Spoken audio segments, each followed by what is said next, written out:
University of Ottawa, and especially our Fragile States Research Network. It's my pleasure to welcome you all to a discussion on Canada-Colombia cooperation, learning from the evaluation of international assistance in a particular conflict-affected state. So it's kind of risky to organize a session on evaluation on midday on a Friday.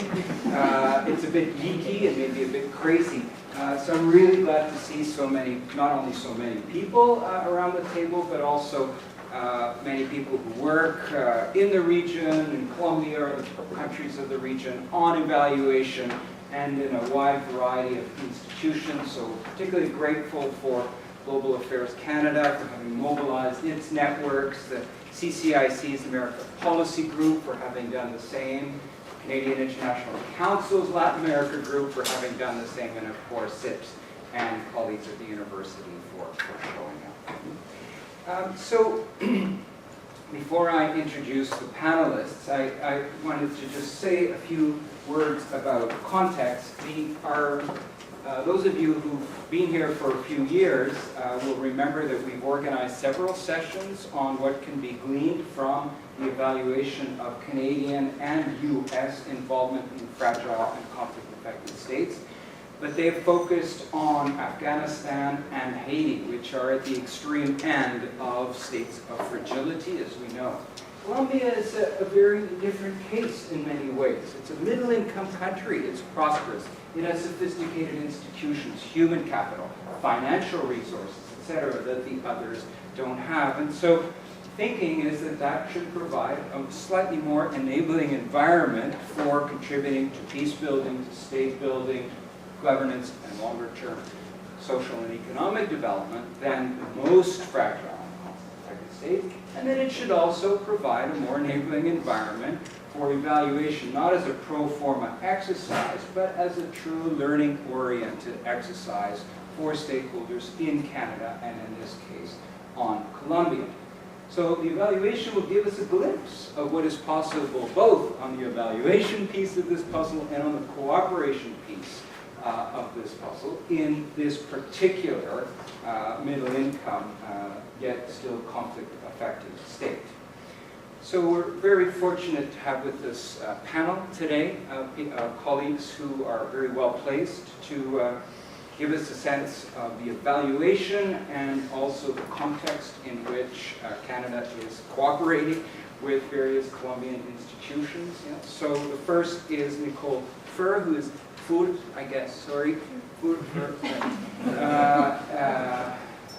who is Deputy Director of the International Assistance Evaluation Division of Global Affairs Canada, the division that undertook and saw through this, managed this evaluation. Prior to joining GAC as an evaluator, Nicole worked with the NGO sector and UN organizations in Latin America and the Caribbean, so brings both country knowledge and evaluation knowledge to the table. It's also my great pleasure to introduce Colton Bridges, who is a junior evaluation officer with the same division, also part of the team on this evaluation. It's a particular pleasure also because Colton is a graduate of our MA program and did a fine MA thesis on conflict-sensitive development, or lack thereof, in northern Uganda. Different context, but similar issues. So welcome, and last but certainly not least, Colleen Duggan, who is the Senior Strategist at the International Development Research Center, having come back about a year ago, I think, from another two-year assignment, this time with the Deputy two-year assignment in Colombia, this time with the UN High Commissioner for Human Rights field operation in Colombia. Colleen also being a senior analyst in IDRC's evaluation unit, so she's also brings country knowledge and evaluation knowledge. Nicole has helpfully suggested that since we have so many other people around the room whom I can't necessarily introduce competently right now, that we just go around and do a super quick tour de table, perhaps starting with Fred. Name, institutional affiliation, not much more for now, just so we can get a flavor of who is here to join in this conversation. Fred?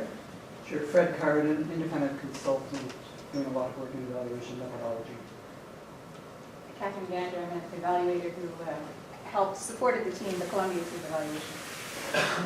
Christian Cordova, counselor of the MSc Peru. Cynthia Roberts, I'm a master's student here. Hillary, I'm also master's students in the International Program. Stuart McIntosh, I'm a student with the Graduate School of Public and International Affairs. Yoga Leonard, student at JSP. Naresh Singh, Global Development Solutions, Canada. Tiger Khazin, Adyan Professor at the Institute of African Studies at Carleton and the board member of the Africa Study Group. Jean Sylvester, South America Relations Division at Global Affairs Canada. Marcus Kotzbach, IAC, and also a work on Colombia. Little Banerjee, I'm at the University of Ottawa, specializing in fragile states as well as mainly Afghanistan. My name is Annie. Annie Xu, I'm also from International Assistance Evaluation. I'm Leslie Leon, International Trade and Defense Section at the Library of Parliament. I'm also the Library of Parliament, but former NGO worker who managed one of the programs I was. I won't say which one. Margaret Lang, a former public servant. I did a lot of evaluation of domestic programs, so I'm very curious about how one does an evaluation of a failed state or the situation. Hang on to that word, failed state is not the language that we typically use, but perhaps we'll come back to that. This is not a criticism. It's fair to raise that. Yeah. Cheers. Agatha, I'm with Humanity and Inclusion Canada, the name of Handicap International, an international NGO. My name is Paola Ortiz. I am a PhD candidate at the International Development Department here at the university, working also on taxes and state building. Alexandra Santillana, International Assistance Evaluation and Global Affairs, and part of that Colombia evaluation. Okay, so welcome all, and without further ado, Nicole and Colton, please share this evaluation with us, deepen this discussion. So can everybody hear me if I stay seated? Colton and I are going to go back and forth. Everyone can hear me okay? Okay, perfect. So first of all, thank you very much, Stephen. This is a great opportunity for us, and it was really interesting to see the variety of people around the table. So we're really looking forward to the discussion. We'll try to keep our presentation short so we have time for questions and discussion as much as we can afterwards. So I'll start by just giving you a little bit more background on global affairs and our evaluation division. So we're the International Assistance Evaluation Division, which has had a few changes over the last couple of years. So we cover all of development programming, but what's new is we now also cover the security and peace and stabilization programming. So we cover the full spectrum of international assistance programming attack. And we do different types of evaluations. So for example, Colombia was a country evaluation where we look at the whole bundle of programming within a country.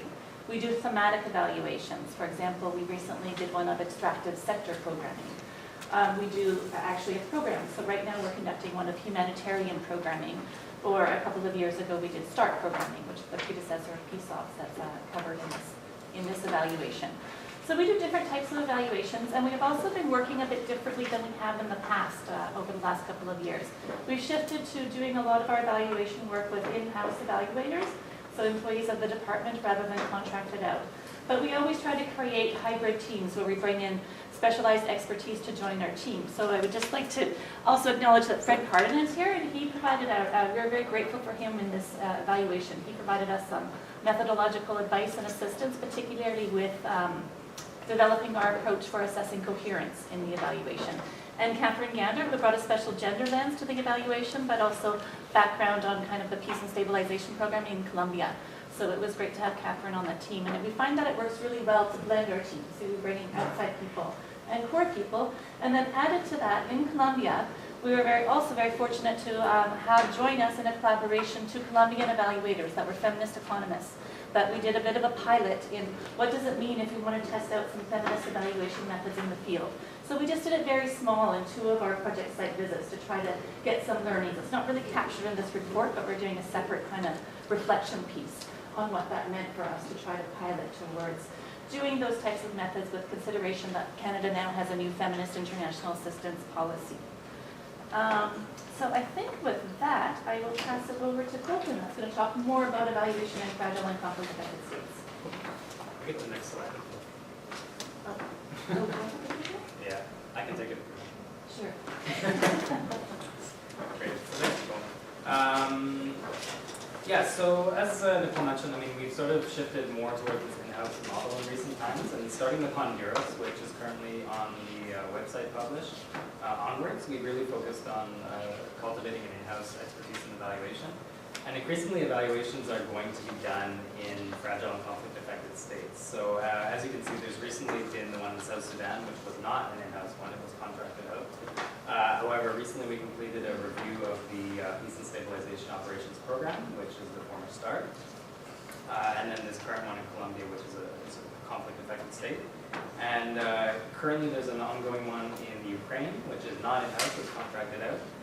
And the one that Nicole mentioned on humanitarian assistance, which included case studies in Bangladesh, I believe it did South Sudan, I'm not sure which other ones, Middle East and Jordan.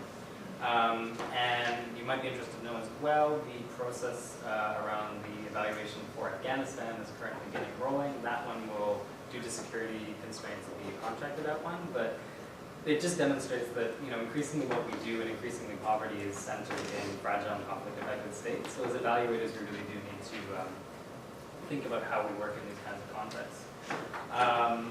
And evaluation in a fragile and conflict-affected state is very important, obviously, for accountability, for learning, for identifying better ways of programming. However, there are a lot of challenges, of course.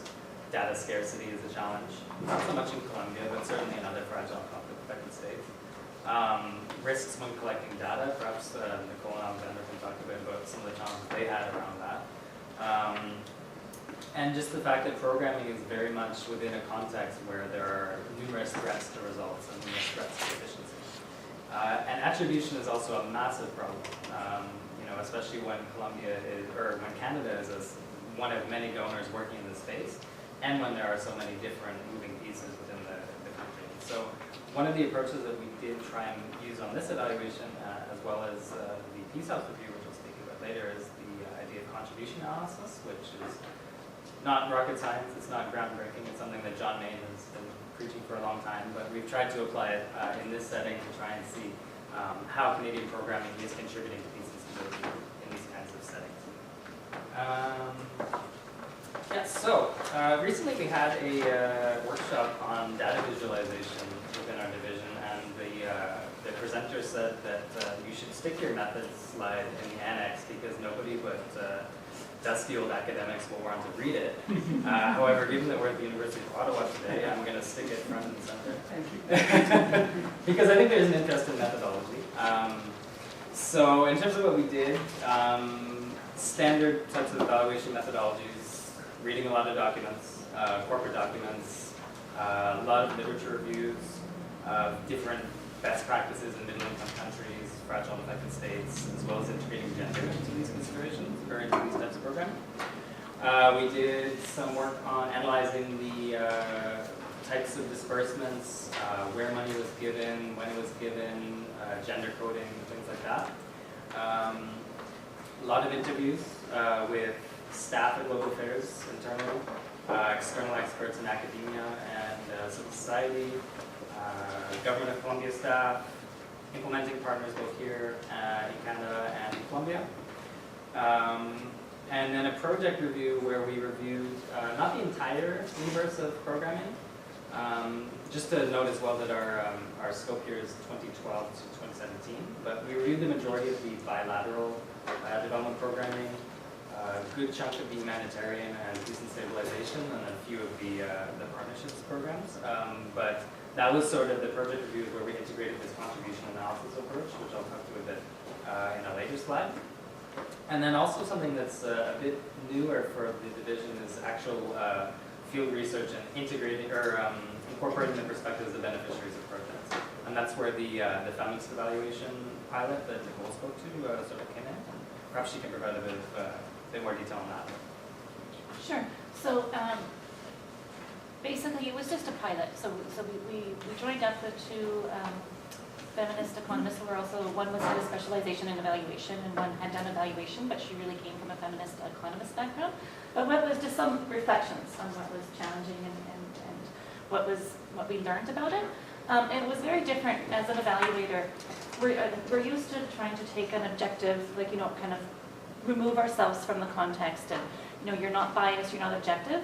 So it was really interesting to kind of look at how in a feminist evaluation approach, it's much more of an activist role and what type of specialized expertise that you would need to do that. So they were fantastic, our Colombian evaluators, but it just gave us a chance to learn from them about what it means and what types of questions you would ask differently, how you engage groups of women and men differently using a feminist approach.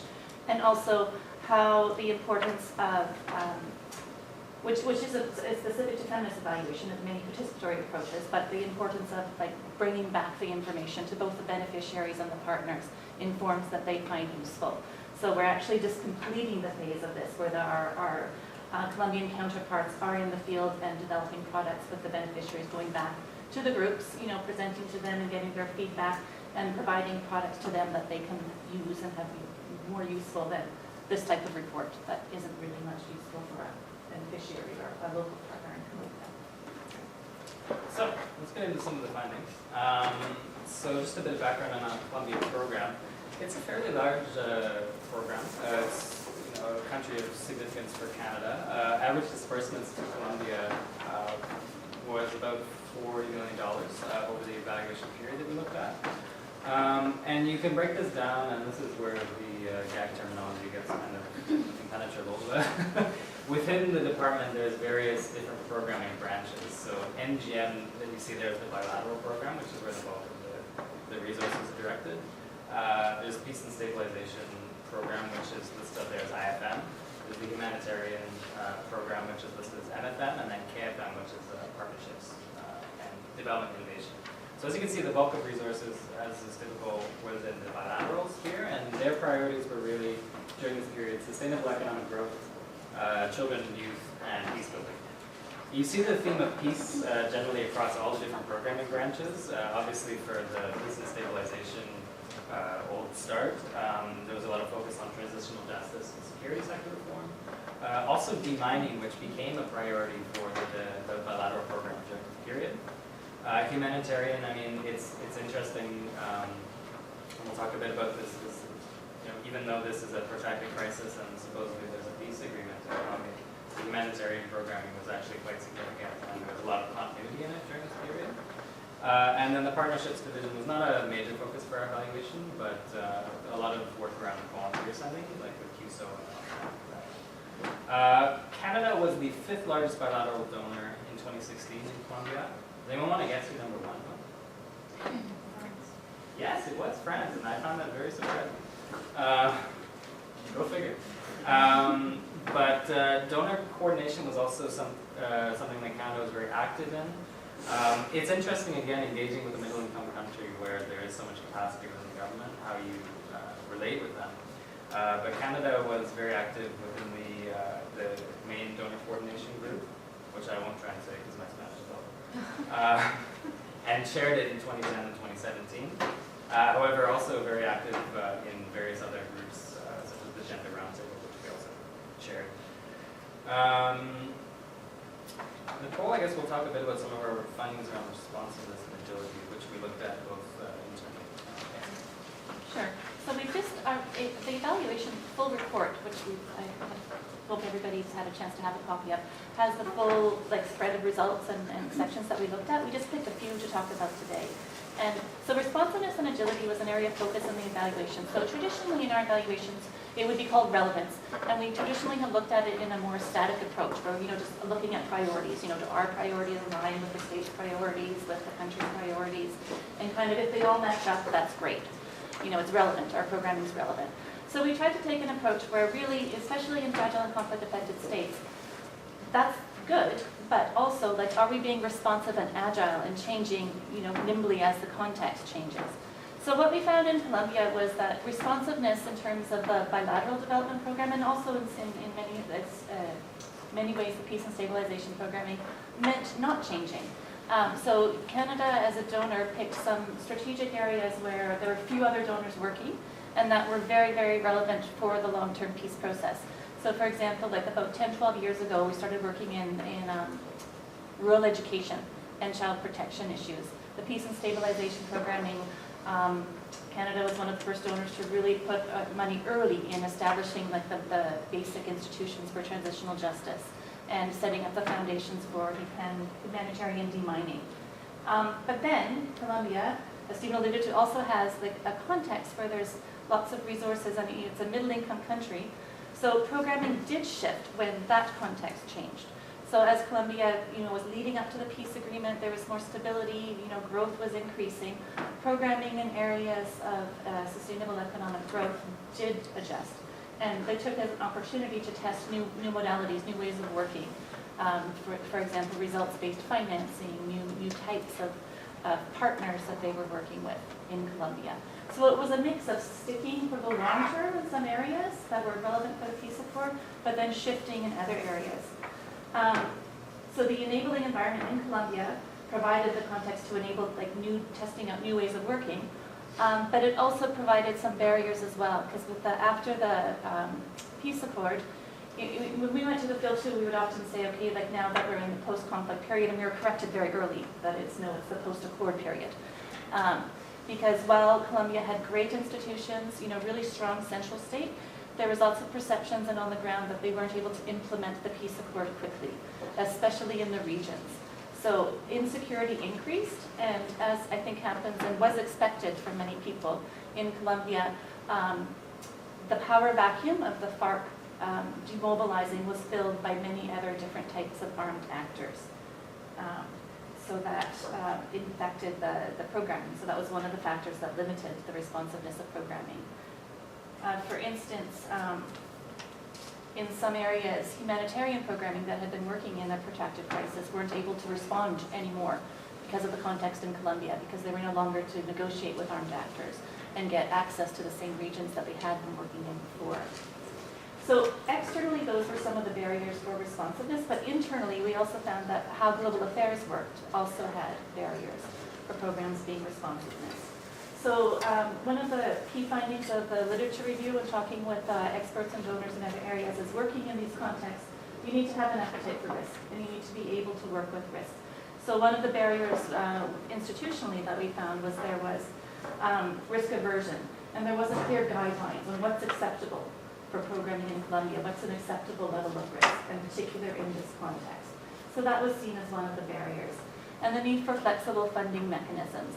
Our core programming was very responsive, but those little types of adjustments and smaller types of projects that can respond very quickly to local needs was a gap in the programming. And then for peace and stabilization, which their role in this international assistance stream is they are a very responsive and agile mechanism. But there was very slow approvals, so that limited their ability to be agile and be responsive in this context.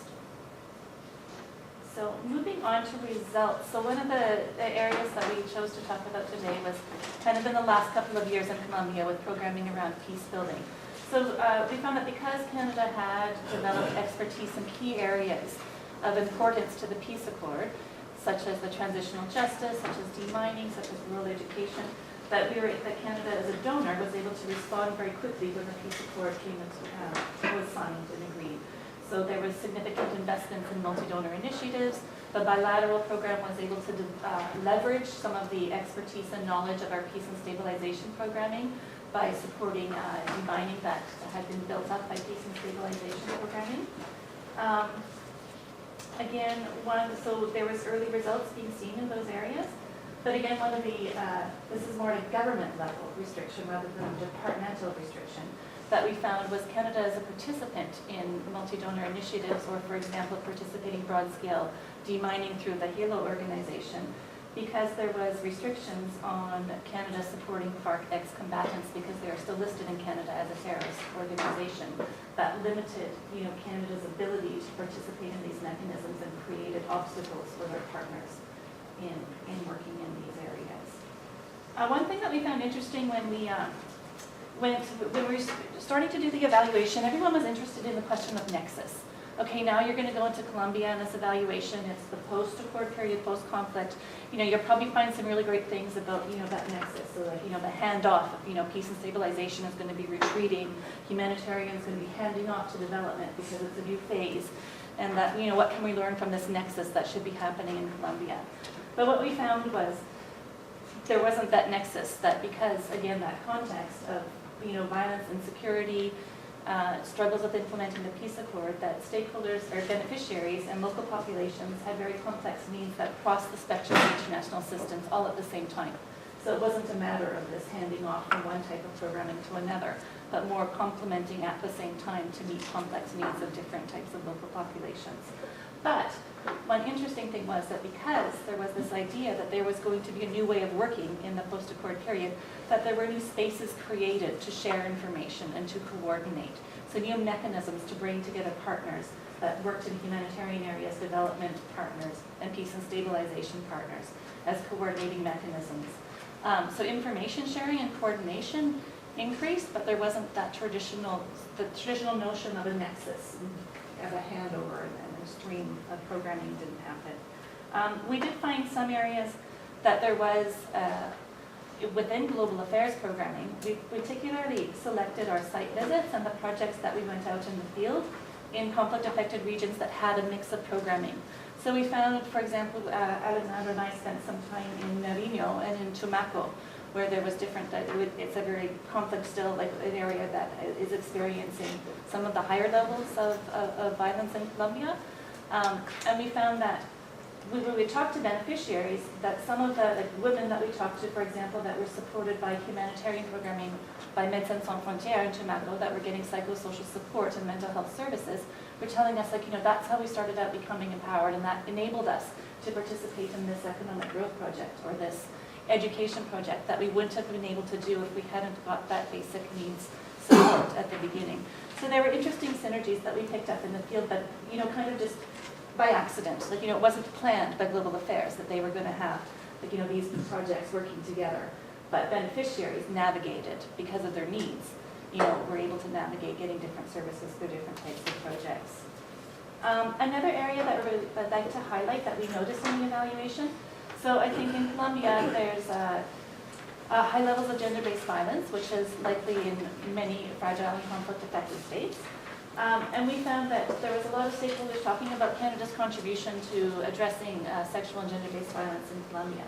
And it's a priority for Canada, both in its feminist international assistance policy and in the National Action Plan for Women, Peace and Security.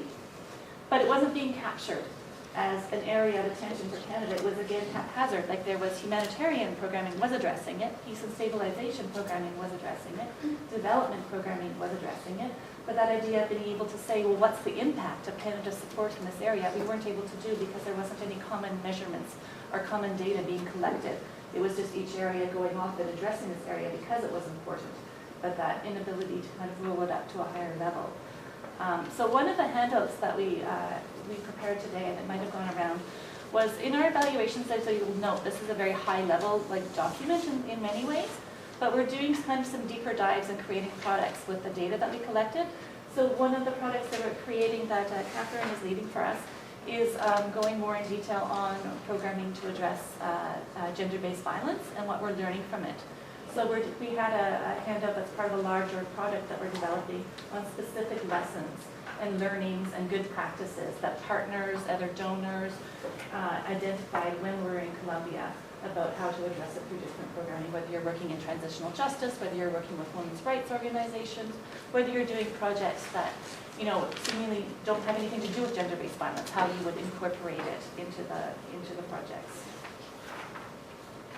And then I shall pass it back to Brooklyn to talk about conflict-sensitive programming. Technically 5 minutes left. Give you a little Sorry. bit. This is quite meaty, but bear that in mind. We'll try and skim through it. And again, as well, this is part of a not much, but it is part of a report that we've shared with you, and also will be going on the website. So this is where the contribution analysis method came in, and so essentially the idea here is that obviously Canada in its own right cannot create peace in Colombia.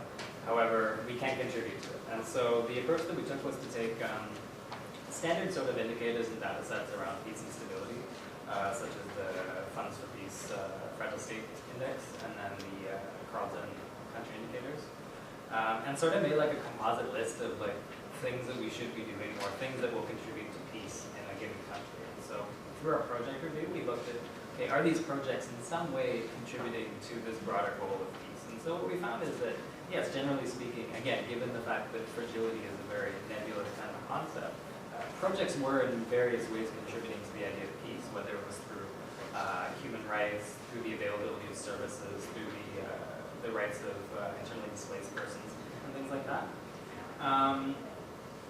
In terms of conflict sensitivity, I think there was a general recognition amongst implementers and staff at Global Affairs that you need to be conflict sensitive in a situation like this. And the previous statistic there that showed that conflict was a risk for almost all the projects in the Global Affairs portfolio really demonstrates that. And so I think the challenge though was people recognized that there was a need for conflict sensitivity, but the challenge was actually turning that into strategies to be conflict sensitive and to mitigate risk. That's potentially an area where there is more need. Not so much maybe in the peace and stabilization field, but in other development branches where they are working in fragile states but may not have that background of conflict. We noted as well as Nicole was noting, the synergies between humanitarian and development programming, the fact that in some cases they're working in the same spaces. And that proved to be an advantage in many cases. And this was really exemplified by one project, which was a consortium approach between a typical humanitarian actor and a typical development actor, where they worked on the issue of education and made it very much conflict sensitive, bringing the perspective like safe schools and safe access to schools along with quality and relevant education. Coherence, I wish we had more time for this, but I don't think... Maybe a little more. Okay, because Fred's here, so anyway. This is a framework that Fred helped us to develop, because coherence is a buzzword that everyone's hearing nowadays. And it's, what we wanted was a way to actually get at, what is important about coherence. Not so much are we coherent from a scale of 1 to 10, but what is contributing to the coherence of global affairs programming, both within this international assistance sphere, as well as generally speaking between our trade development and diplomacy functions. And so the way we chose to get at was looking at these 5 different dimensions. So I mean the policies, the institutional arrangements, the hard administrative, day-to-day stuff, the way that knowledge is shared, and then the informal relationships between people. And so just quickly, I mean within international assistance, we saw a lot of examples, especially within certain sectors of programming that was coherent and aligned, especially around peace and around sustainable economic growth. There were certainly gaps at various points, and again, coherence is not in an absolute state. We were looking at a 5-year time frame, and we couldn't say, at this point it was coherent, at this point it wasn't coherent. But there were challenges, again, posed by institutions. For example, the Peace and Stabilization Program is primarily run out of headquarters here in Ottawa, whereas the majority of the development and other programming is administered through the mission in Bogota. So that introduced some challenges around communication. And I mean, really the contrast that came out in that, it kind of summarizes the next 2 slides, is just the contrast between the formal and the informal. I mean, everyone wants to be coherent, everyone wants to work together, everyone wants to identify areas of overlap. But the day-to-day challenges of doing that when administrative systems are sometimes unwieldy, when integrated planning products are burdensome to fill out, when knowledge systems are not always there, that's where the challenges come in. So I think there's a general push amongst people, and I think the staff would always tell you of who they talk to in the other office, who they talk to in the other stream. But there's just a lack of a real thing to drive an integrated approach. What is Canada doing? What is global affairs writ large doing in this specific country? And there are certainly efforts to improve that. So during this time frame, there's the integrated country framework, which again, in principle, was a good idea, but ended up being very burdensome to do. And similarly, there's an integrated conflict analysis process going on, which is being led by the Peace and Stabilization team, which again has proved to be very helpful, but again, it's just a question of how these things are rolled out. So if you want to check in the report that we handed out, or on the online one, we gave a nice little dashboard here. Again, this isn't a score of like you are coherent, you are not coherent. This is about how these different elements are contributing to the coherence of the program. And so as you can see, I mean, the administrative and the formal systems are in many ways an impediment to having a coherent program. But the staff are the ones that are really driving it, and they're the ones that are invested. So just, I think briefly, Nicole can talk to a bit of the recommendations that came out of this. Yeah. So we do recommendations for all our evaluations at a corporate level, and there's always a management response and action plan for them to be implemented, and those are all published online. So the full management response will be published online along with the report. So we had a few recommendations in different areas directed at different levels. So for the development program, in the report, there's a few slides on kind of challenges in implementing the Feminist International Assistance Policy, particularly from partners in the field and what those challenges were. So our first recommendation, the program was starting to do training and providing support, so it was basically just to strengthen the work that they're doing in that area. And then in the report, it also, working in a middle income context often requires, like Colombia, and also with the peace process, requires that staff and partners do more policy dialogue and advocacy work. And they were all trying to do it, but not necessarily in a coordinated way, that they weren't knowing what others were doing. Partners, got the message that it was important for them to do advocacy, but it wasn't being measured, it wasn't being captured, they weren't really sure what others were doing in that same area.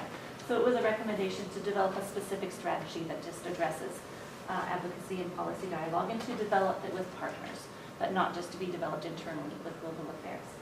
At a mission level, so the whole of mission, when we use that terminology, we mean in the country, so that the trade, it would cover like the trade, the political section in the international assistance development section, was very much coming out of the coherence to strengthen and formalize knowledge sharing and information systems, and to better communicate. That was something we heard a lot in Colombia, was even government agencies, partners weren't aware of the full package of what Canada was doing, what were Canada's priorities in Colombia, that they knew little bits here and there, and different people knew different things, but there was nowhere to get like a transparent kind of view of what Canada was doing. So it really addresses that. And then the last one addresses more of a headquarters-driven process for administrative tools, which again comes out of those coherence findings. Another thing that we're doing in our evaluations, which is also fairly new, is we try to pull out learnings that can be applicable for other programming areas within the department, so in other country contexts, other programs. So here we've just pulled out for you on this slide a few kind of good practices and learnings and things that could be done better that we learned from Colombia, that if you're a program officer working in another country, that you might be able to look at and give you ideas of how you can strengthen and change programming in other areas. So the evaluation report also has lessons and learnings for programming in middle-income countries, for implementing the Feminist International Assistance Policy, and for coherence. And then here's a special treat for everyone. So I mentioned that we've done over the summer a progress review for the Peace and Stabilization Program. So this is actually an internal review, so I'm just going to give you a few little highlights of that. The goal of this sort of review was to build on the START evaluation that was done a few years ago and set them up for a full evaluation in, I believe, 2 years or so. The main findings coming out of the START one were about strategic planning, the need for greater strategic planning, and then as well as the sort of gaps in performance measurement. So that's really what we focused on with this progress review. It was just a quick desk review over the summer. Just internal, but it was sort of intended to set them up to be better positioned for a future evaluation. And so we used the contribution analysis approach again, but this time also using the OECD's 10 principles for engagement in fragile states. This is an interesting one just to see, this was going through their project documentation and seeing how they lined up with those principles. There was a stock take that the OECD did a few years ago, and we were very much in line with them, and that our weaknesses were kind of the same as theirs. Do no harm is a challenge. Given that we're working through partners in fragile states, and we're doing that from here in Ottawa, the ability to explicitly define strategies to ensure that there is no harm done to participants and beneficiaries of the projects is something that needs strengthening. As well, the idea of this, the Nexus idea is contested, but the idea of identifying how peace and stabilization program can align with efforts through other development branches. And part of that needs to be through this idea of integrated planning and integrated conflict assessment, which is something that is ongoing for the firm. And then measurement, this is where the challenge comes with the peace and stabilization program, is that they're generally 1 to 2 year projects, average disbursements of about $1 million. So if your ultimate outcome is peace in the Middle East, how do you attribute the results of this one project to this very lofty goal? And so we really recommend that they consider this contribution analysis idea and try and align indicators across their projects as much as possible. And again, the idea here is that in a few years when we come and do like a full review of these ops, that we can actually find results, communicate results clearly, and identify what are the strengths and potential areas. So with that, I guess we'll conclude. And I'm looking forward to lots of comments and questions. And again, thanks as well for this opportunity. I mean, there's, from you saw from the methodology slide, a ton of work went into this, and the report is this much. So hopefully, the goal of today is to give you just a little bit more, perhaps, than is in the full report. And the full report, we're hoping, will be published online by the end of next week. So very shortly, will be up on our website. Great. Well, thank you very much for that rich summary of what is obviously a very innovative and insightful evaluation in this particular context. Colleen, over to you for some comments and analysis. Sure, thanks. And thank you so much first for the invitation. I have to say that I really enjoyed reading the evaluation.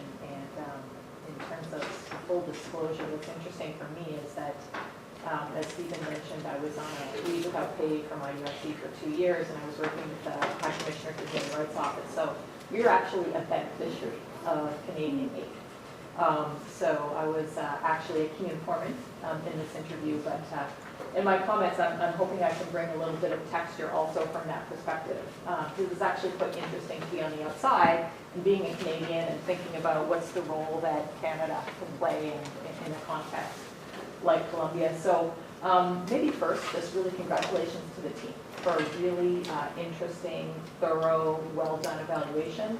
I found it clear, I found it concise, I found it informative. I felt like the methods that you applied were appropriate. You clearly had clear users in mind in terms of when you were writing it and putting together the methodology.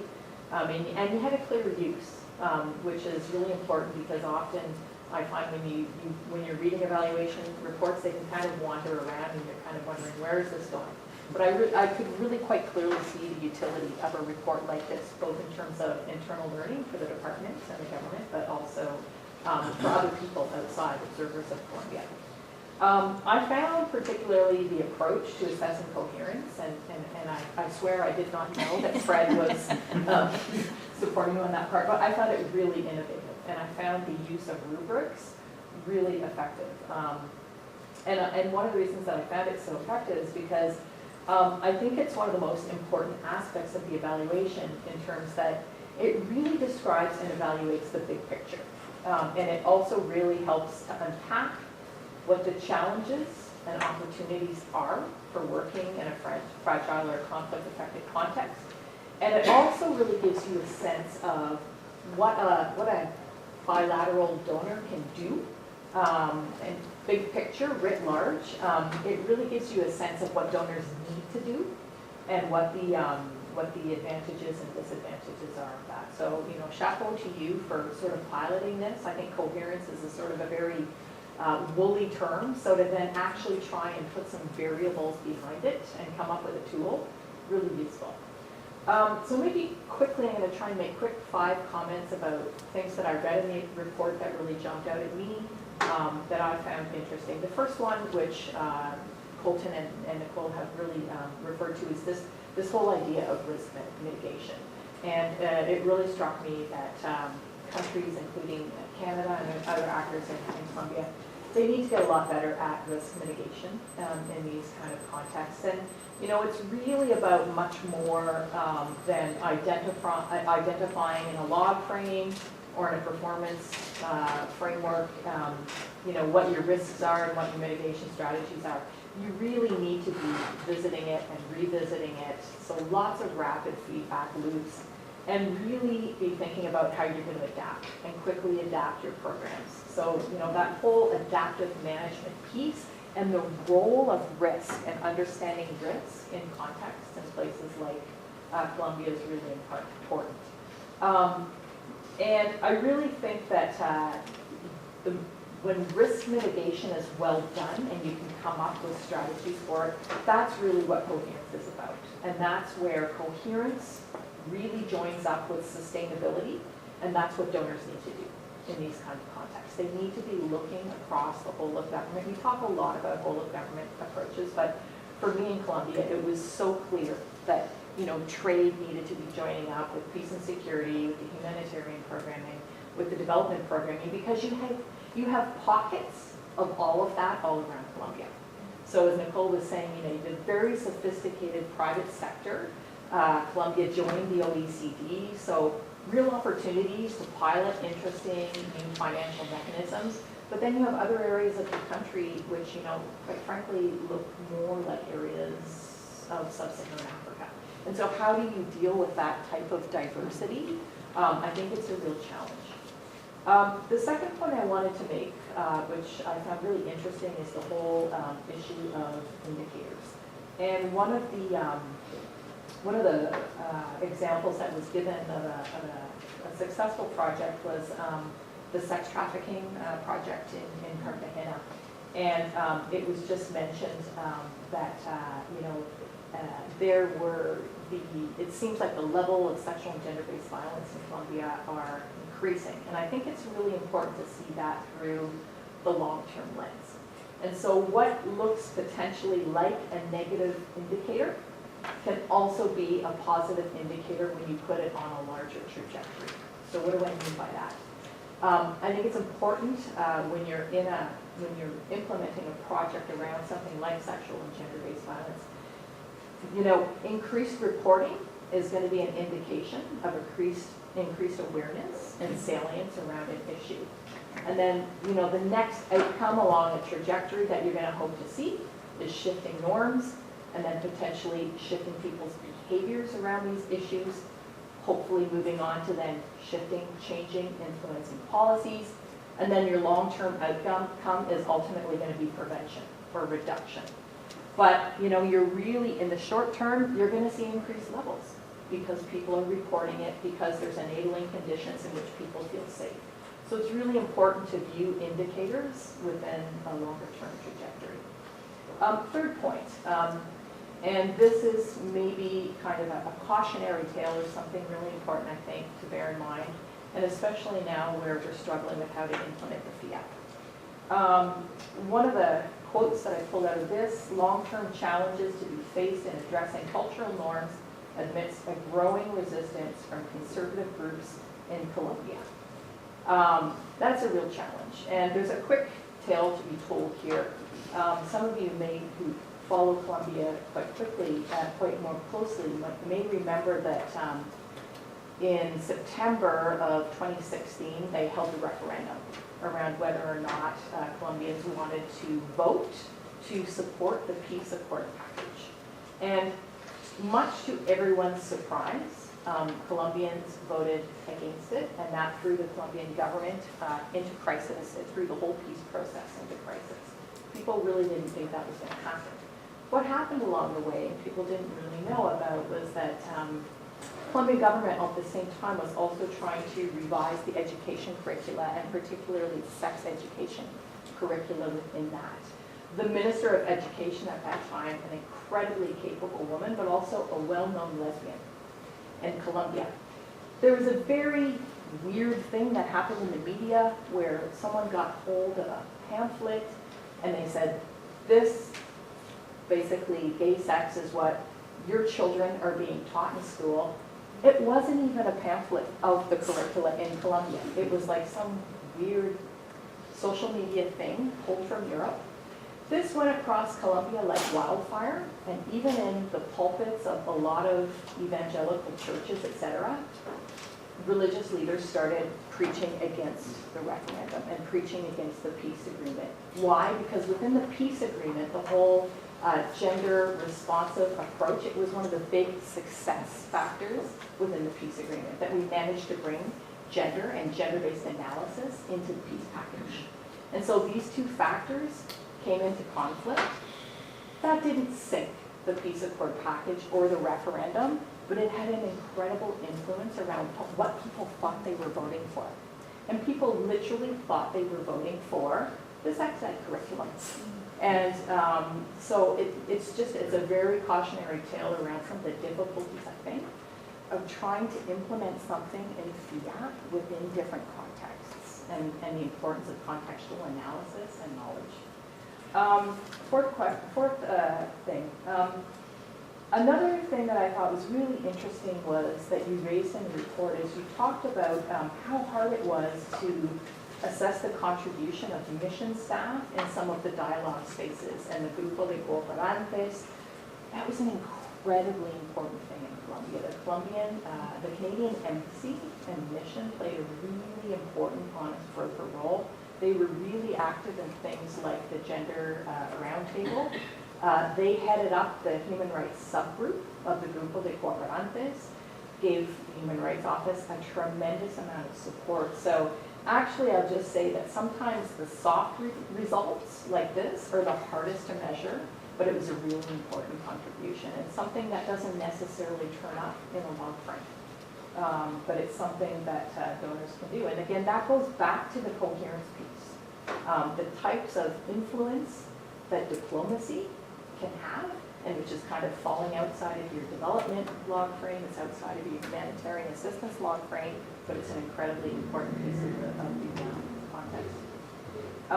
Fifth, adaptive management in context of transition. So I think we also need to take ourselves back and remember that between 2012 and 2016, the Canadian government was undergoing a huge transition.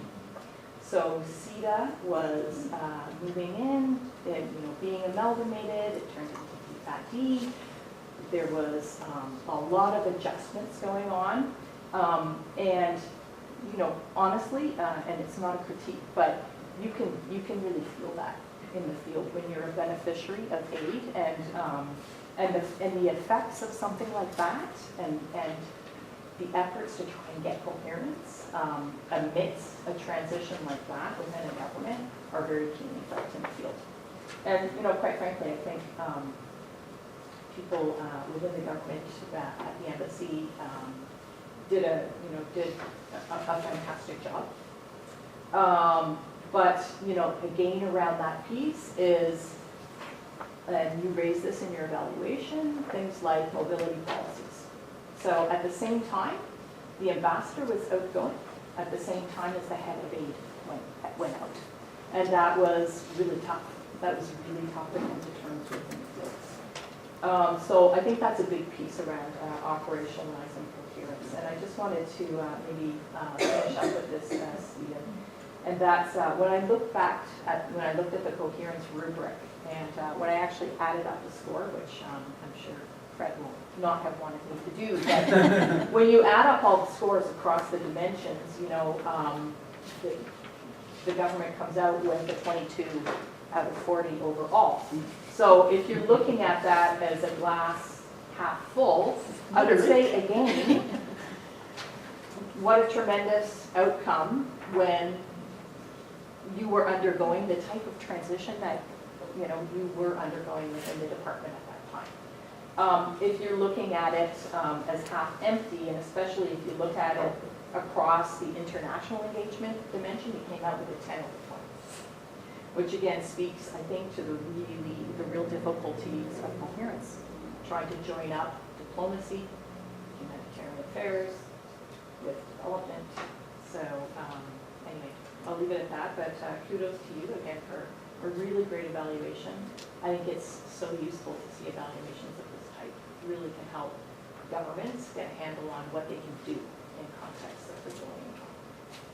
Great. Thank you so much, Colleen, for very thoughtful comments on what the evaluation reveals about risk mitigation, what could be done better, use of indicators, the rollout of FIAT.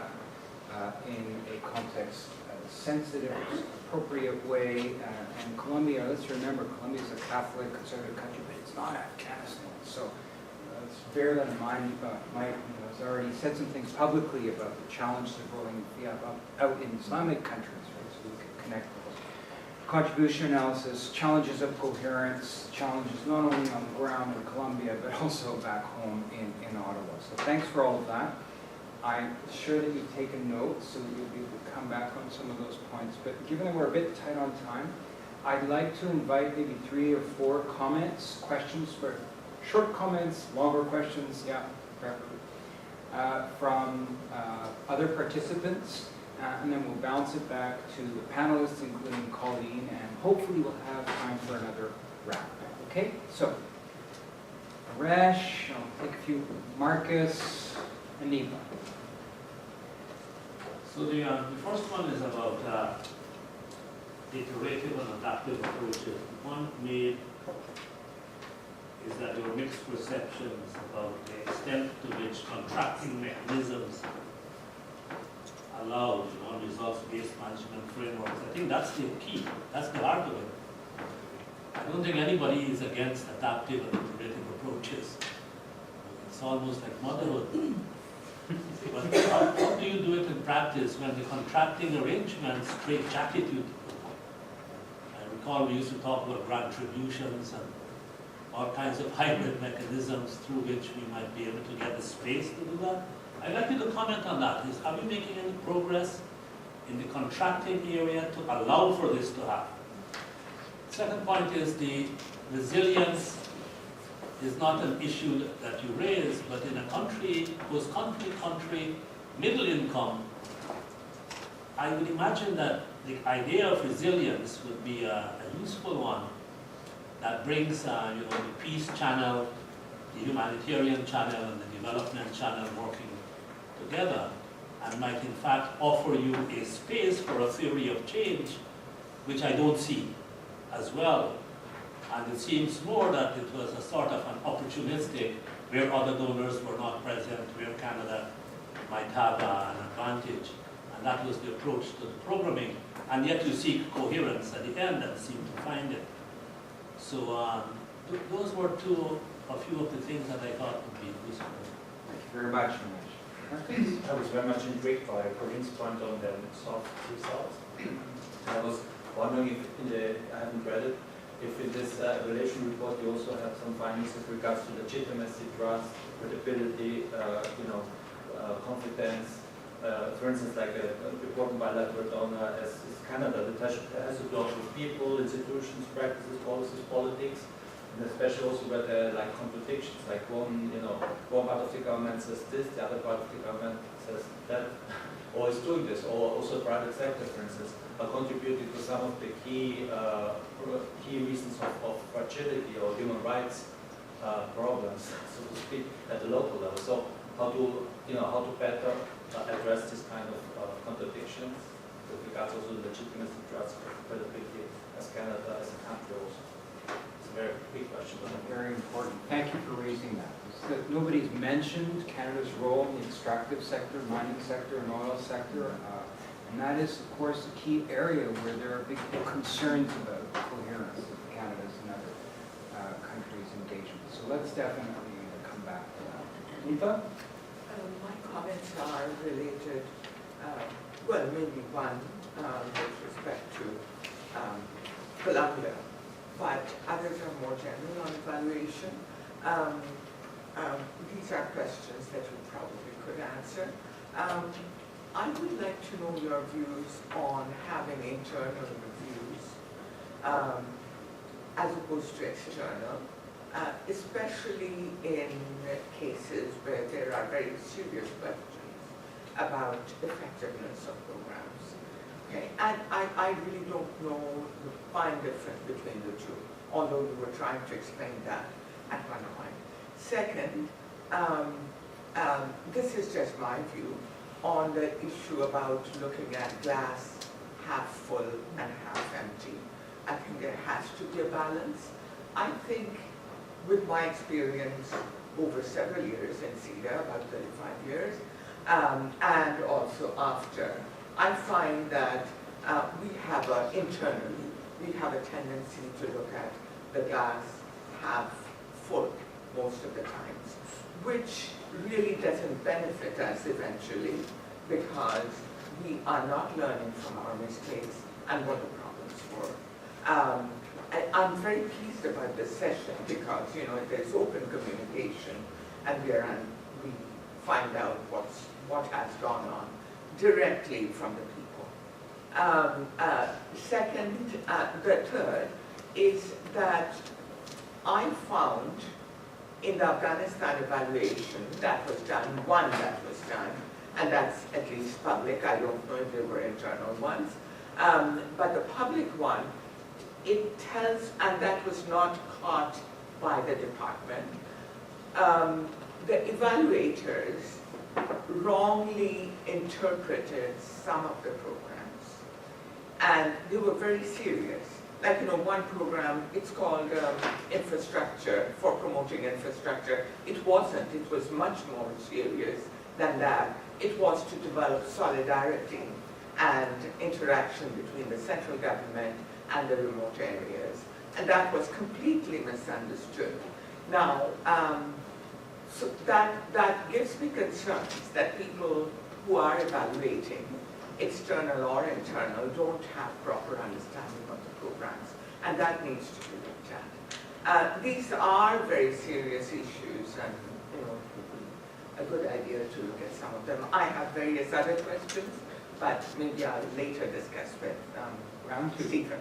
Thank you. Okay, so just in case we don't have a round two, I see two other hands up. So the woman in the green top, and then Paula. So panelists, please take notes. I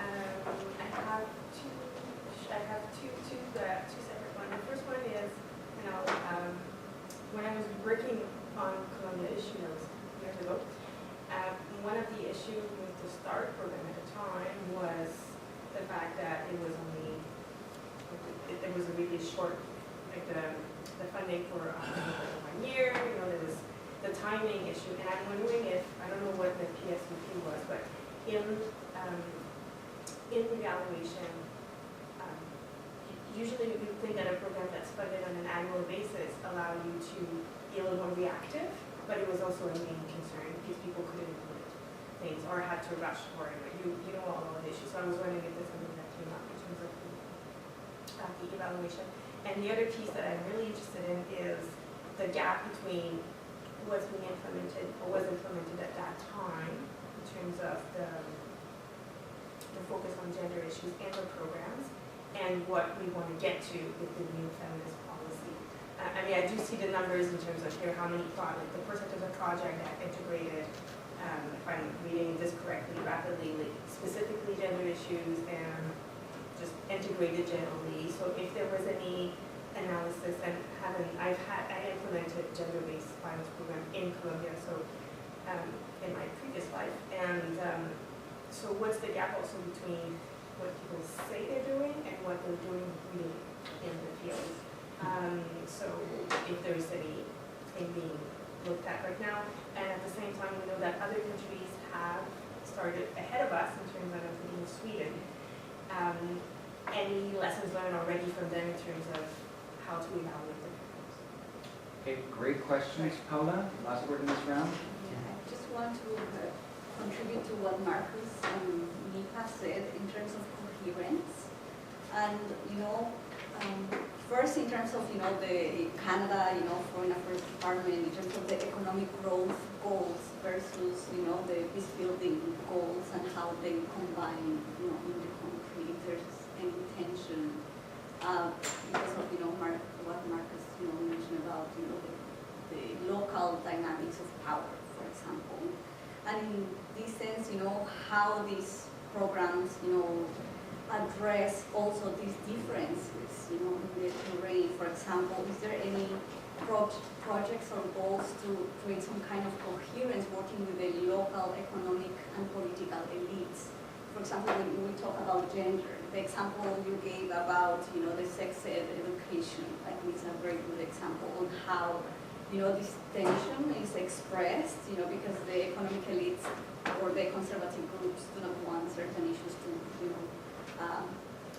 move forward, and they have means to mobilize people through media, through the press, through the private, press, which is very powerful, etc. And I can relate this case, for example, to what happened in Guatemala, when they tried to also do the consultation process in these agreements, which didn't pass, and it was a similar issue, mobilizing people to say no because we don't want them to touch X or Y, topics. So the power of the economic elites is still very important and is very hierarchical in Colombia. So I think it would be an important issue how to address that. Great question. The process, whether the processes of contracting are changing to allow better adaptation and programming and field work with regards to us about that, and about the politics. So let's, you don't have to address them all, folks. You can cherry pick, right? That's your prerogative. And we can bounce back and forth, right? And if others, Catherine, Fred, who've been involved in this, please come in on this too. I mean, I can start with a just deal back to Naresh, your points. So about the perceptions around iterative adaptive approaches, around contracting mechanisms, are they changing? And it is, you'll notice in our evaluation, we didn't have any recommendations, with respect to contracting mechanisms or that whole area. Because it's a department-wide priority right now that they are working under it as one of the action areas of the so we weren't addressing that. But I think what the problem is that there's been obstacles for so many years, and that's where it gets to mixed perceptions. That people just have ingrained, it's just too hard to change a contribution agreement. So even when there are, I think that was the finding, that it varied among staff, even internally, perceptions varied, where some said, no, you can do it, you just have to follow this process. There's ways of adapting and ways of changing agreements. And externally, no, we weren't allowed to do that, or yes, we can do that. So I think there's been such a culture for so long that it's so hard to do that it's going to take a long time. One thing is changing the processes and streamlining, harmonizing processes to make it easier, but actually to get people to shift to, okay, actually taking advantage of doing that, to actually being more iterative and adaptive. So one, whether you can, and then actually making that shift. The idea of resilience, I think that's an excellent idea for a framework that could bring together those streams. And that's what we always find. It's a frustration in our evaluations because it's so hard to look across programming because there is no log frame that joins everything up together. Each area has their own little logic model, their own program. And I think having some way of weaving it together like resilience, and Colton right now is working on resilience on another evaluation as a kind of unpacking it and looking at it.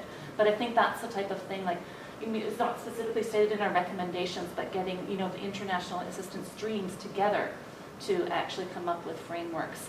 That would be an example where I think that heads right in the right direction. But I don't know if you want to jump in on resilience. Yeah, just on that note, I had mentioned at one point around the coherence thing, the peace and stabilization and the branch that they're under are trying to lead on this idea of integrated conflict analysis, where they're trying to get all of the different development, peace and stabilization, humanitarian partners around the same table to do a conflict analysis, see what the issues are in a given country, and then identify entry points, which is sort of what you're alluding to, the need to see what the universe of challenges are and then pick your points of how you address that. They're not specifically using the term resilience, I don't think. Resilience, so far we've been looking at more in terms of the environment.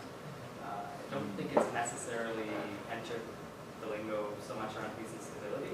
However, there is this idea now of having an integrated perspective of what the challenges in a given country are. And they did this for a few priority countries, including Colombia, South Sudan, Mali, and things like that. And they're hopefully going to do another iteration of that. But I think that's potentially where that systems mindset is coming in now. And for the countries that participated in it, they said it was a very good exercise. It was something that was very helpful. Great. So do you want to pick up on one or two other points, or do you want to hand it over to I have a other couple team? points. Go ahead. On the contradiction that you mentioned, we actually did hear some very specific examples, particularly a contradiction with human rights and extractives, and also the crop substitution.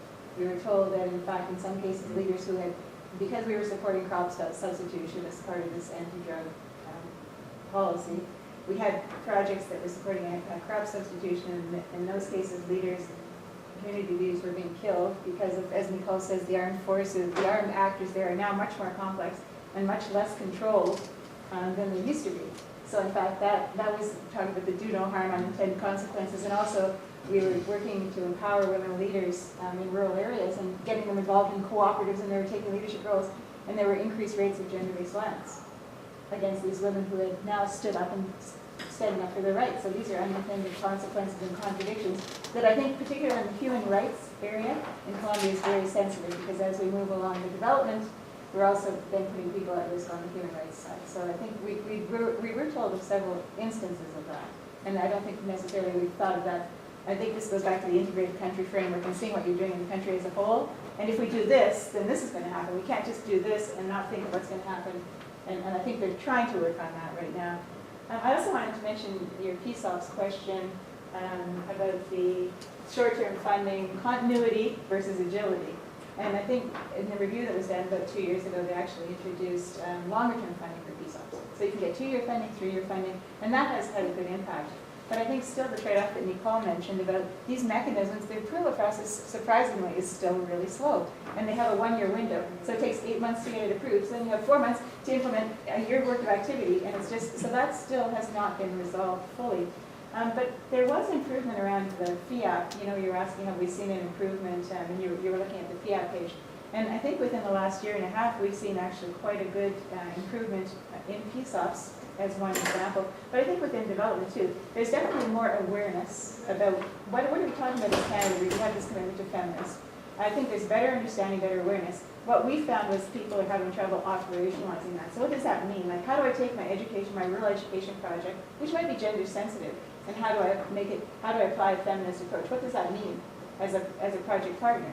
And I think Global Affairs staff is struggling with that, the partners are struggling, but there's definitely much more awareness. And I think one encouraging thing was it gives the Colombian partners and, well, even Global Affairs staff, the Colombian partners now are coming and saying to the Colombian government and to the Canadian government, well, you have a feminist approach, so we'd like to do this. So they're actually using that as an advocacy tool. Everybody was really aware. We'd go into these meetings with cooperatives, and they say, well, now that Canada has a feminist approach.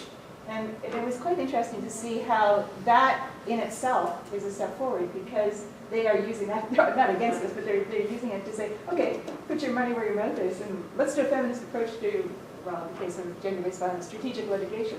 Let's not just help women go to court, let's empower women. So they in a sense, were using that, and I thought that was interesting, that they were kind of pushing us on that. Nicole, did you want to talk about the internal perspective? Yeah, that was the other point, because I think it is important to talk about and address, because there's lots of different perceptions about, you know, if you have internal evaluators, like, you know, can you be objective, or you know, bias at heart? Can you check your own bias, and do you become too close to programs to be able to objectify? There's a little bit more background in Global Affairs. So there's several project level evaluations that are done, and those are still all contracted out. So project officers and program units don't conduct their own evaluations. Our evaluations are at a larger program level. And the reason to make that shift that we did was so that we could build up expertise. Like, so for example, your Afghanistan case. The idea is that in-house we get more familiar with the programming areas, get more tuned into what senior management wants, because that really is who our client at this level of report is. So what's happening in the department, to build that expertise, to build, you know, geographic expertise about what's happening in a program. So we organize ourselves around different, like for example, Colton Alexander and I are on a team that looks largely, we have a sub-team that looks at programming in Americas region and a sub-team that looks at programming in Asia region, so we can develop more expertise and knowledge. But it is always a challenge, and I think it's important as evaluators to always kind of be reflecting on, like, you know, when your biases are coming in and what you can do to create that barrier. But it'd be interesting if others had comments, other evaluators have comments on that. Yeah, I have comments on that and one other thing, but on that, I've always been a strong fan of mixed internal and external teams, and the reason is that the people who are inside know many more layers of what's going on, and if they have evaluation training and if they have the authority to act, to look critically and think critically about what's going on in the organization, then they can add tremendously to what the external evaluators can do. Because too often, external evaluators are just too far removed, and so they really can't get deep enough to provide really solid information. That's not true in all cases, but I think it's very often the case. Clearly, though, if there's a particular area of conflict and tension within the organization, we sometimes do want to go to external. But I think in a lot of situations where there is an environment that supports doing evaluation, having mixed internal and external teams is really, to me, the strongest way to go. And that I've seen that in a lot of programming at IDRC as well. How we did a lot of the evaluation work was very much mixed. We didn't just set the evaluators loose. We wanted to make sure they actually understood. And with that mix, I'll just jump in. We find it's really, really important to look at how we can collaborate and do mixed teams with in-country evaluators as well. Yeah. So like, for example, in Colombia, integrating Colombian evaluators onto our team and getting them to have a role and having them, lead and actually learning. Working very collaboratively, not just a mixed team, but really like actually meaningful collaboration with in-country evaluators. So let's hang on to that. We are going to get ejected from the room in 3 minutes. Okay. So Fred, hot pursuit, then I want to give Colleen a chance, and then I'll make some quick closing comments about it. Ready? On coherence, I think one of the questions I heard that relates to both coherence and to FIAP is, can you evaluate against something you didn't have when the project started? And I think you can, depending on the purpose of the evaluation. And if the purpose of the evaluation in this case was to understand what's actually happening and going forward, what are we going to do about it? So in that case, yes, you can use your principles and your systems to say, what are we learning from what we've done so far in these areas, and what do we have to strengthen? Colleen? Yeah, just one point which was made in the report and hasn't been raised, but it relates to the point around gender. The report said at several points the lost opportunity because the mission there was no communications function. So a lot of work going on, but nobody knew about it. It's specifically when you're trying to implement something as, quite frankly, controversial and complex as something like the FIAP, the good communications function becomes critical. Because if you look at the example that was given of the Afro-Colombian really innovative project, made great strides, and then the ministry wouldn't take it on board. Keep a good communications function that goes public with that, then you can start to actually build on that groundswell that you sense when people are like, oh, we have the FIAP. If you have a really good communications tool, which goes above and beyond just good PR for Canada, but actually, can actually reflect back out to people, that can really bring more power to the program. So I think it's important. Thank you so much. So just before we get ejected or expropriated, thanks so much to the GAC Plus hybrid team for undertaking and seeing this quite innovative evaluation through, for coming and sharing it with us today. Thanks for taking the risk to come here and because there's always a bit of political risk in this, and so I hope it's going to work very well. Thank you all for coming, for sharing your good questions, your great observations.